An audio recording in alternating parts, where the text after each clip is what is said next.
दोस्तों नमस्कार। लोकतंत्र का पाठ कोई आसान काम नहीं है, वह भी दुनिया के सबसे बड़े लोकतांत्रिक देश के लोकतंत्र का पाठ।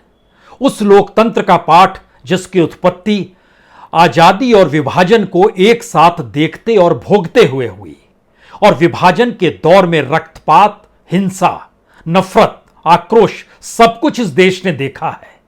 लेकिन 75 बरस होते होते क्या वाकई उन जख्मों को उभारा जा सकता है? क्या वाकई इस देश के लोकतंत्र के भीतर की सामाजिक आर्थिक परिस्थितियों तले इस देश के नागरिकों का जिक्र उनके जख्मों के आश्रय किया जा सकता है? अगर किया जा सकता है तो भारत के लोकतंत्र तले एक दो नहीं सैकड़ों फाइलें दफन है। इन सैकड़ों फाइलों की अगर बात करनी शुरू कर दी जाए तो आपको इस लोकतंत्र में सिवाय हिंसा और रक्तपात के अलावे हो सकता है कुछ भी नजर ना आए। यह भी आप कह सकते हैं कि एक हाथ में तलवार और दूसरी हाथ में वोट। इस वोट के आश्रय सत्ता और सत्ता साधने की कोशिश में दोबारा तलवार चलाने की परिस्थिति। भारत के भीतर की सामाजिक आर्थिक परिस्थितियों की रूपरेखा तले कितनी फाइलें दर्ज हैं और 1947, 48, 49 की हिंसा को एक क्षण के लिए भूल जाइए। उसके बाद याद कीजिए इस देश के भीतर क्या कुछ हुआ, और फिर जरा सोचना शुरू कीजिए सियासत इस दौर में क्या आते आते इतनी बदल गई। अगर सांप्रदायिक हिंसा ना भी हो तो भी उसका जिक्र कर समाज के भीतर नफरत पैदा करनी चाहिए। इस देश के भीतर की असमानता, उस आक्रोश और अपनी पहचान को पाने के लिए विवशतापूर्ण परिस्थितियों में सत्ता की तरफ अगर ताके तो कानून भी सत्ता अनुकूल होकर काम करना शुरू कर दे, यही लोकतंत्र है। इस देश का मीडिया अगर सत्ता अनुकूल हो जाए तो भी उस मीडिया को लेकर कोई सवाल होने नहीं चाहिए, क्या यही लोकतंत्र है? इस देश की तमाम परिस्थितियों को पलटते हुए हमें लगता है कि आज उन फाइलों का जिक्र जरूर करना चाहिए जिस एक फाइल को लेकर इस देश में बेचैनी इसलिए है क्योंकि सत्तारूढ़ राजनीतिक दल अपने तौर पर इस फाइल को एक शानदार परिस्थितियों में अभिव्यक्ति की आजादी से जोड़ रहा है। जम्मू कश्मीर शब्द आते ही जहन में सिर्फ जन्नत नजर आता है, लेकिन यह जन्नत के भीतर दफन फाइलों को क्या वाकई उभारा जा सकता है? सवाल यह नहीं है कि 1989-90 के दौर में को लेकर जो कश्मीर फाइल्स सिनेमा के तौर पर सामने आया है उसमें हम कला देखें, डॉक्यूमेंट्री देखें, सच्ची घटनाओं को देखें या फिर लोगों के भीतर पनपते आक्रोश को देखें, उस आक्रोश और उसके मनोविज्ञान को समझने की कोशिश करें। सवाल यह है क्या वाकई हमारा समाज इस लोकतांत्रिक देश के भीतर अब नफरत को जीने का आदी हो चला है, और नफरत ना मिले तो उसके भीतर का आक्रोश उस सियासत की तरफ ताकता है कि आप ही कुछ कीजिए, क्या ऐसी परिस्थिति आ गई है? ये सारे सवाल हैं, और इन सवालों तले हमारी रिसर्च टीम ने जब चीजें अध्ययन करनी शुरू की तो उन्होंने बहुत सारी ऐसी परिस्थितियों को निकाला। उनका आर्गुमेंट बहुत साफ था कि जो गाट दल जो मैसेकर हुआ 1990 में, या फिर जो हंदवाड़ा में मैसेकर हुआ जिसका जिक्र कश्मीर फाइल्स के कुछ हिस्सों में आपको दिखाई भी देगा, उसके कुछ कदम आगे तो बढ़िए और आजादी के बाद की परिस्थिति और विभाजन के दर्द की त्रासदी के साथ आगे भी तो बढ़ना शुरू कीजिए।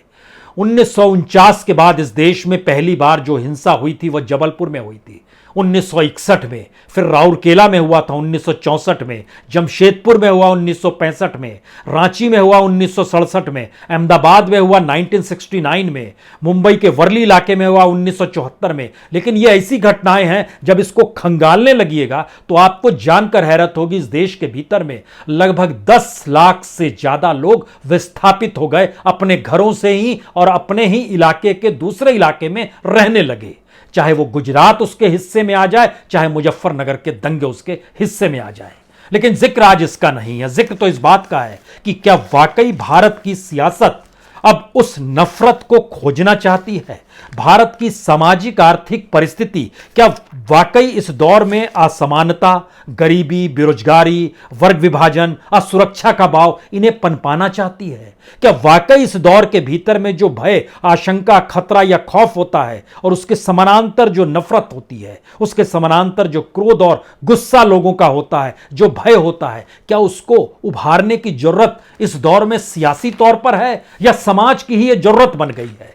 इस मनोविज्ञान को समझने से पहले इस देश की उन महत्वपूर्ण फाइलों को जरूर उठाइए जो इस बात की दिशा में ले जाती है कि जो 1990 में कश्मीर के भीतर हुआ, उसके बाद से क्या हम लोग सिर्फ झेलम नदी देखकर मुस्कुराते रहे और ये कहने से चूकते नहीं थे, घर जमी बर्रुएस तमीनस तमीनस तमीनस, तो ऐसा कहते थे क्या? या फिर इसके भीतर के जो घाव थे उसको बार बार उभारा गया, दबाया गया? क्या किसी ने इस दिशा में ध्यान दिया? 1989, उसके बाद जैसे ही आप आते हैं 10 बरस के बाद 1998, 25 जनवरी 1998, वनधामा जो गांधरबल में आता है, वहां पर 4 बच्चे 9 महिलाएं, इनकी भी हत्या हुई और कुल मिला के 25 लोगों की हत्या हुई। आज हम इस लकीर को मिटा रहे हैं, किसे हिंदू कहें किसे मुसलमान कहें, ये आप टटोल लीजिए, आपको मिल जाएगी वहां के इतिहास के पन्नों में भी और सरकारी घटनाओं में भी इसका जिक्र है। लेकिन आज नागरिक के तौर पर लीजिए इस देश के लोगों को जो घायल हुए, जो मरे, जो विस्थापित हुए। वनधामा गांधरबल में आता है, 25 लोगों की मौत हुई। उसके बाद 17 अप्रैल 1998 उसी साल प्राणकोट में मैसेकर हुआ। उधमपुर जिला, अब ये रसई जिला के तौर पर आता है, यहां भी 26 लोगों की हत्या हो गई। 19 जून 1998 को चपनारी का मैसेकर, इसके पीछे भी आतंकवादी थे जो लश्कर ए तौयबा और हिजबुल मुजाहिदीन थे, यहां पर भी 25 लोगों की हत्या कर दी गई। उसके बाद छट्टे सिंहपुरा भी क्या भूले हैं, 2000 में जिस समय बिल क्लिंटन आने वाले थे, 35 सिख की यहां पर हत्या हो गई थी, 35 नागरिकों की हत्या हो गई थी। उसके बाद अमरनाथ की यात्रा याद कीजिए, सन 2001 में अमरनाथ मंदिर के सामने शेषनाग लेक था, वहां पर 13 लोगों की हत्याएं हुई थी। 3 अगस्त 2001 को किश्तवाड़ में मैसेकर हुआ था, 17 लोगों की हत्या हुई थी। किश्तवाड़ डोडा डिस्ट्रिक्ट में पड़ता है। 13 जुलाई 2002 में कासिम नगर, यह जम्मू का आउटस्कर्ट है, यहां पर 29 लोगों की हत्या हुई थी। 6 अगस्त 2002 में अमरनाथ पर फिर हमला हुआ था और 11 लोगों की हत्या हुई थी। 23 मार्च 2003 में नंदी मार्ग मैसेकर हुआ था जो पुलवामा में आता है, 24 लोगों की हत्या हुई थी। यानी ये पूरा कालखंड देखिएगा तो जिस नाम से कश्मीर डॉक्ट्रिन जाना जाता है, जो अटल बिहारी वाजपेयी ने कश्मीर डॉक्ट्रिन पे काम करना शुरू किया और मौजूदा वक्त की राजनीतिक सत्ता भी कहती है हां वाजपेयी डॉक्ट्रिन पर हम चल रहे हैं, उन्हीं के काल में यह 10 मैसेकर होते हैं जो 1998 से 2003 तक होते हैं। उसके बीच में मैसेकर नहीं हुआ, इस दौर में मैसेकर हुआ जो कि पहचान अपने आप को दिला रहा था कि दिल्ली कश्मीर को दिल में चाहती है।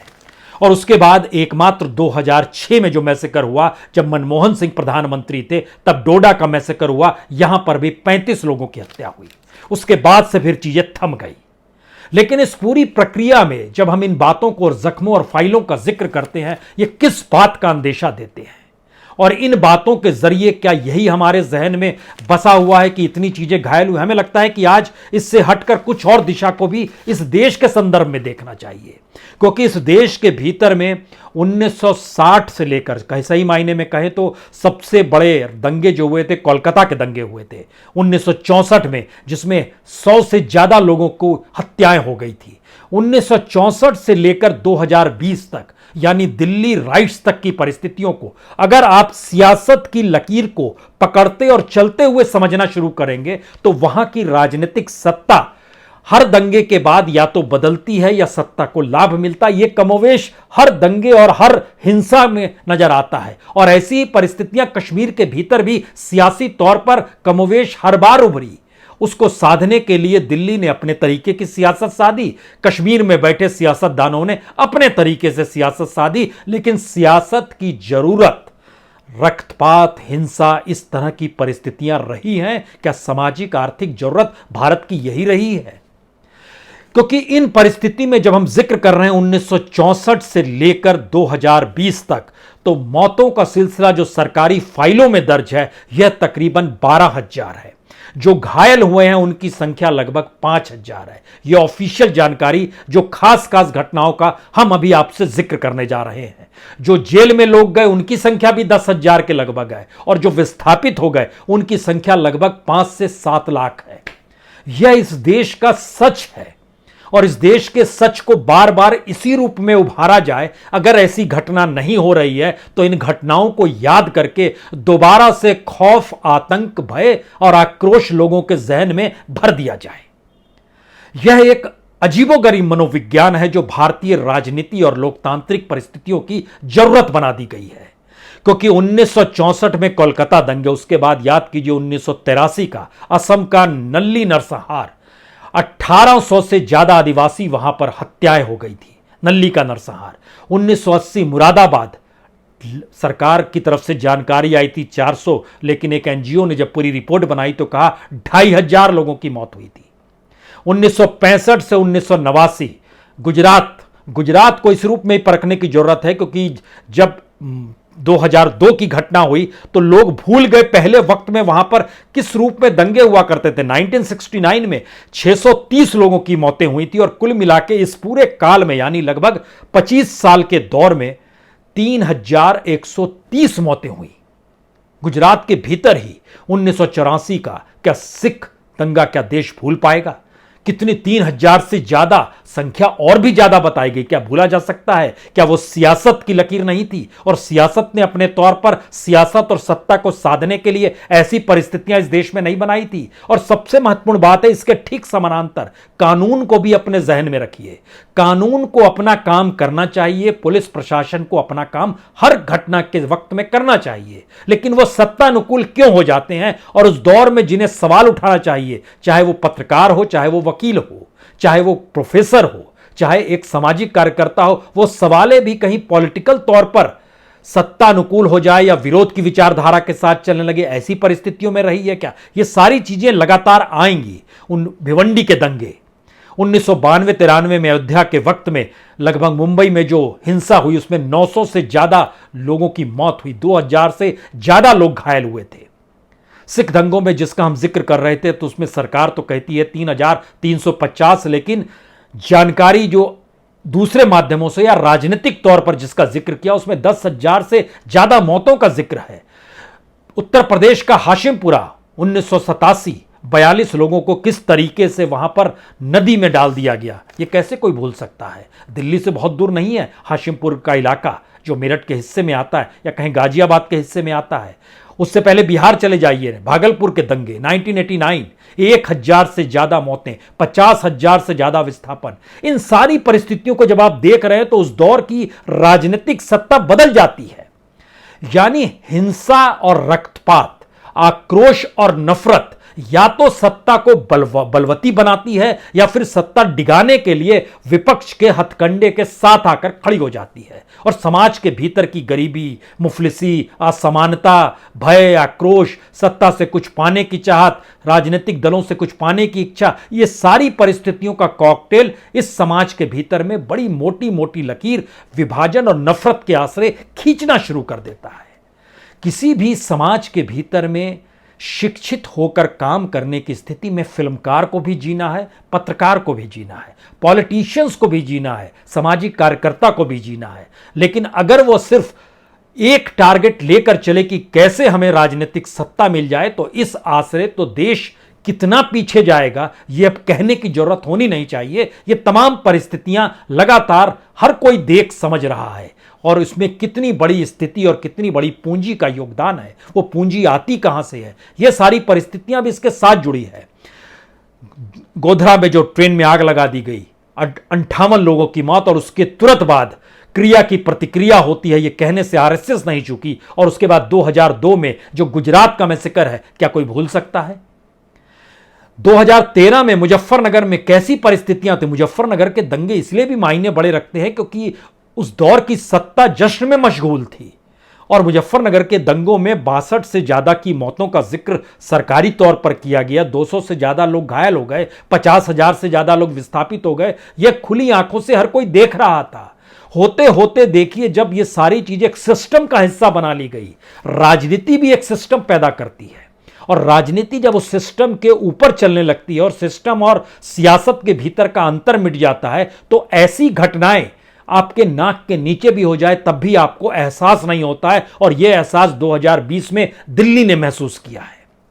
यानी देश की राजधानी में भी जिस तरीके से दंगे हुए, जिस तरीके से लगभग जानकारी आई कि अलग अलग तरीके से जो रिपोर्ट आई, 50 के लगभग मौतों का जिक्र। इससे बड़ी विभत्स स्थिति क्या हो सकती है कि इस देश में कौन सी फाइल कैसे किस रूप में खुले? और किस तरीके से खोले? क्या मौतों की संख्या के आधार पर फाइल खोली जाए, विस्थापितों को ध्यान में रखकर फाइल खोली जाए, उनके दर्द और उनकी त्रासदियों को लेकर चीजों को उभारा जाए, या हम एक ऐसी दृष्टि को आत्मसात करने की स्थिति में आ रहे हैं जहां पर इंगित कर सके कि आखिर क्यों राजनीतिक सत्ता के एक हाथ में तलवार है और दूसरे हाथ में वोट को समेटने की इच्छा और चाहत है और उसी से राजनीतिक सत्ता मिलती है। हमारी टीम ने एक नई चीज हमें जानकारी दी, हमें लगता है इसको आपके साथ हमको शेयर करना चाहिए, क्योंकि सबसे बड़ी बात है, पहले जो था इस ताकत का एहसास सत्ता तक पहुंचने के लिए सिर्फ वोट के जरिए होता था। उस दौर में जो कॉरपोरेट्स रहते थे वह भी विचारधारा से प्रभावित होते थे। 60 के दशक में 1962 का इलेक्शन, 1967 का इलेक्शन, उस दौर में टाटा और बिरला कॉरपोरेट के तौर पर जो फंडिंग करते थे तो वो कांग्रेस को करते थे और पैरेलल में स्वतंत्र पार्टी थी उसको किया करते थे। वैचारिक तौर पर दोनों एक दूसरे को काउंटर करें इसकी जरूरत थी और उन दोनों ने अपने उस दौर में, अगर इस 60 के दशक का हिस्सा निकालिएगा तो अपने प्रॉफिट का 34% लगभग इन्होंने डोनेशन दिया पॉलिटिकल। लेकिन यह परिस्थिति धीरे धीरे बढ़ते बढ़ते आज की तारीख में कहां आकर खड़ी हो गई है। कॉरपोरेट को राजनीतिक सत्ता से सहूलियतें चाहिए, वह इस दिशा में आंखें बंद कर लेती है कि समाज के भीतर अगर नफरत, जहर, क्रोध, आक्रोश, भय सब कुछ पनप रहा है तो फिर भारत उस बाजार के तौर पर भी डेवलप हो नहीं पाएगा जिसकी परिकल्पना उनके जहन में है कि हमारे लिए एक बेहतरीन मार्केट बन जाएगा। नहीं बनेगा, क्योंकि हम भारत को आगे बढ़ा पाने की स्थिति में आ नहीं पा रहे हैं और जिन्हें इस पूरी प्रक्रिया में झोंक रहे हैं वह भावी पीढ़ी है जिसके कांधे पर कल इस देश का भार होना है। हमारी ट्रेनिंग रही ही नहीं। शायद इसीलिए हमने जब इस चीज़ों को निकालना शुरू किया कि क्या स्थिति है, तो 21वीं सदी में जब आप आते हैं तो इसका डाटा इसलिए बड़ा महत्वपूर्ण है क्योंकि जो कॉरपोरेट डोनेशन होता है, जरा कल्पना कीजिए कि 2004 से लेकर 2013 तक ये पहला रेंज है जिसमें लगभग 9 साल का हिस्सा आता है। कॉरपोरेट फंडिंग सिर्फ 460 करोड़ रुपए हुई इन 9-10 सालों में। 2013 से जब प्रधानमंत्री मोदी का नाम आया, ये प्रधानमंत्री बनेंगे, कॉरपोरेट का इन्वॉल्वमेंट सत्ता के साथ बाखूबी बहुत तेजी के साथ हो गया।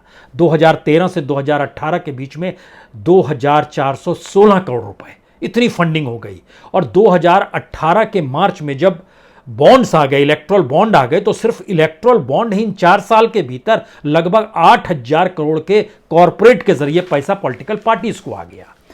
यानी पॉलिटिकल पार्टी कल तक जिस हिंसा, आक्रोश, रक्तपात, नफरत के आश्रय सत्ता तक पहुंचती थी और सत्ता के जरिए अपनी जिंदगी की जरूरत और सुविधाओं का उपभोग करती थी टैक्स पेयर के पैसे के जरिए ही, उसमें एक नया टिल्ट आया इस दौर में कॉरपोरेट के इंट्रेंस के साथ, जहां पर कॉरपोरेट को इस देश की संपत्ति सौंप देनी है, उसकी एवज में वो पॉलिटिकल फंडिंग करेगा और उसके जरिए राजनीतिक सत्ता साधने के लिए हम वोटरों को साधेंगे और वोटरों को साधने के साथ एक ध्रुवीकरण की राजनीति तले उस नफरत, भय, आक्रोश को पनपाना शुरू कर देंगे। एक ऐसी स्थिति में भारत का लोकतंत्र आकर खड़ा हो गया जिसमें एक हाथ में कॉरपोरेट की पूंजी है, दूसरे हाथ में इस समाज में नफरत और आक्रोश फैलाने का मंत्र है और यही आपको राजनीतिक सत्ता तक वोटों के जरिए पहुंचा सकता है। क्या हम एक ऐसी परिस्थिति में आकर खड़े हो गए हैं? सवाल यह नहीं है कि अच्छी फिल्में नहीं बनती है, बहुत अच्छी फिल्में भी बनी है, लेकिन सवाल यह है कि क्या हो गया इस दौर में आते आते फिल्में डाइल्यूट होने लगी, किताबें कमजोर लिखी जाने लगी, साहित्य मरने लगा, इंटेलेक्चुअलिज्म खत्म हो गया, प्रोफेशनलिज्म भी अपने आप को लायक बताने के लिए सत्ता की तरफ ताकने लगा और सत्ता ने भी उन्हीं को प्रोफेशनलिज्म के सहारे लिया जो सत्ता की बात कहते, जो प्रोफेसर्स हों, जो यूनिवर्सिटीज के चांसलर हों, ये सारी परिस्थितियां, जो अखबारों के संपादक हों, जो सत्ता के साथ खड़े रहे, ऐसी परिस्थिति में लाकर खड़ा कर दिया। तो ऐसे में कश्मीर फाइल्स अपने तौर पर एक शानदार फिल्म होगी ही और ये कही ही जाएगी और प्रधानमंत्री कहेंगे ही, लेकिन जिन बातों का जिक्र हमने एक लगातार लकीर में किया, क्या वाकई वो नफरत की परिस्थिति आने वाले वक्त में और ऐसी फाइलों को खोलेगी या फिर हम उस ऐसे समाज की दिशा में भी बढ़ेंगे जहां पर दुनिया में जो पहचान भारत के लोकतंत्र को लेकर है और जो संदेश हम लोग अपने कॉन्स्टिट्यूशन के जरिए दे रहे हैं, उन दोनों बातों का जिक्र आने वाले वक्त की पीढ़ी भी कर पाए। क्या इस स्थिति में देश आ पाएगा? ये सारे सवाल इसलिए बड़े महत्वपूर्ण हो चले हैं क्योंकि 4 बातों पर अक्सर गौर करना चाहिए, और ये 4 बातों में पहला हिस्सा मीडिया का है। राजनीतिक विचारधाराओं से प्रभावित होते थे, लेकिन अब वो सीधे सत्ता अनुकूल हो गए और सत्ता की विचारधारा सत्ता में बने रहने की। तो फिर संपादकों में होड़ कि वह भी उस संपादक कैसे बने रहे, इसी होड़ में वह भी समा गए, यानी जो 4th स्टेट था उसकी भूमिका नगण्य हो गई। दूसरा बड़ा सवाल था जो इंस्टीट्यूशंस हैं, जो कॉन्स्टिट्यूशनल इंस्टीट्यूशन थे चेक एंड बैलेंस करने के, और उसमें जो कानून का राज होना चाहिए था, वो कानून का राज गायब होकर सत्ता के कानून की परिस्थितियों में ढल गया। तो कोई भी सवाल करे, अगर वो सत्ता के अनुकूल जाएगा तो कानून वहां पर शिथिल हो जाता है, लेकिन अगर कोई कुछ भी कहे और वो सत्ता के अनुकूल फिट नहीं बैठ रहा है तो कानून वहां पर एग्रेसिव हो जाएगा सत्ता के लिए, क्योंकि उसकी मौजूदगी का एहसास और उसको आगे बढ़ने का एहसास उसी सत्ता से मिलेगा। यानी प्रोफेशनलिज्म गायब हो गया। तीसरी परिस्थिति एजुकेशन को लेकर है, क्योंकि मूल्य आधारित शिक्षा इस दौर में गायब हो गई, और मूल्य आधारित शिक्षा के साथ जो बेसिक एजुकेशन था वह भी किताबों की सियासत लकीरों के तले गायब होने लगा और नया इतिहास सामने आने लगा। और इस बात का जिक्र होने लगा कि बीते 70 बरस का इतिहास गलत, मौजूदा वक्त का इतिहास सही। तो क्या आने वाले वक्त में फिर अगले 50 साल के बाद कोई नई सत्ता आकर बताएगी ये इतिहास गलत, वो इतिहास? तो देश की अपनी लकीर उस अंतर्विरोधों में जाकर फंस गई जहां पर एजुकेशन का मतलब हो क्या यह भी किसी को नहीं पता है। वो एजुकेशन रोजगार दिला नहीं सकता है, वह एजुकेशन आपको बौद्धिक क्षमता पैदा कर नहीं सकता है। तो किस परिस्थिति में आ गए? और चौथी परिस्थिति आर्थिक कारण है। आर्थिक स्थितियां अगर डामाडोल होंगी तो इस देश के भीतर की असमानता, गरीबी और बेरोजगारी, वर्ग विभाजन, ये सारी चीजें लोगों में असुरक्षा का भाव पैदा कर चुकी है। और असुरक्षा के भाव तले ही का जो मनोविज्ञान पनपता है वो मन में कुछ शंका लेकर आता है, कुछ खौफ पैदा करता है, कुछ खतरों को बतलाता है, और यहीं से नफरत, क्रोध, गुस्सा और भय पैदा होना शुरू होता है, जिसका एक अपना मार्केट है। और उस बाजार से मुनाफा कमाने की होड़ में अगर इस देश का वह तबका लग जाए जिसकी पहचान एक क्रिएटिविटी के साथ है, तो फिर इसका मतलब है कि उसे भी नजर आने लगा है कि दरअसल अंधेरा बेहद घना है, इसे भेद पाना बहुत मुश्किल है, बड़ी मुश्किल होगी इसे भेद पाने की। तो क्यों नहीं इस अंधेरे में ही समाया जाए और इस अंधेरे को ही उजाला मान लिया जाए। ऐसी परिस्थिति में देश आकर कहीं अटक तो नहीं गया है। बहुत बहुत शुक्रिया, बहुत बहुत शुक्रिया।